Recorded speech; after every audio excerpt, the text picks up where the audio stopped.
nagsaing ako ng kanin. Yan, sinong nakarelate nito na nilalagyan ng asin dito sa ibabaw ng takip? Ayan, nagsaing ako ng kanin. Kasi isang araw hindi ako kumain ng kanin, nanghihina talaga ako.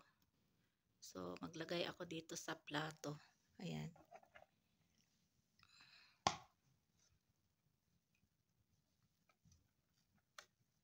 And then, nag-ano pala ako, naglagay ako ng talong dito. Nilagay ko dito. Tapos, sausawan ko bagoong isda. Homemade bagoong na isda. Ayan. Ayan, ito na yung kanin o bagong saing. Ayan, umuusok pa. O.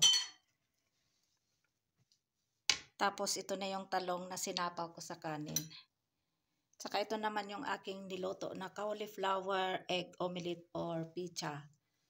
And then, ito yung talong, sausawan ko ay bagoong isda. Ito yung homemade bagoong isda. So, lagyan ko ng sauce ng bagoong isda. Buhos na lang natin. Ayan, tama na ito. And then, ito yung lemon. Kung sa Ilocano ito ay yung tawag dito ay dalayap. May nagbigay sa amin, yung kapitbahay namin sa taas. Dala niya galing sa sa mother niya sa ibang village. Ayan. Laki ng lemon. So para sa kanila nagawa ako ng chapati. And then ito yung niluto ko kahapon na mixed vegetables na gulay curry. So ito yung para sa kanila for lunch.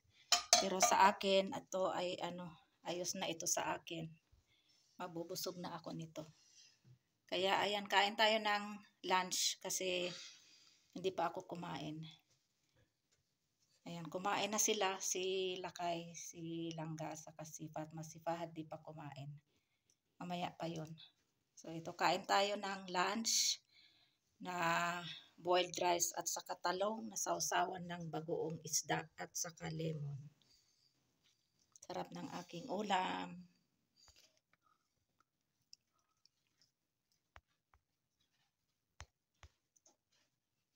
Okay. Ganyan ako kakain. Ayan, idapwal sa bagoong kung sa Ilocano, bagoong isda. Ayan. Kain tayo.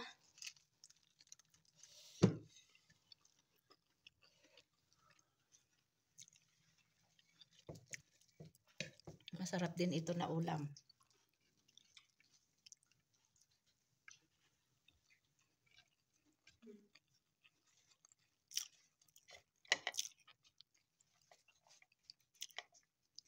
Tama lang yung yung luto, hindi masyado overcook.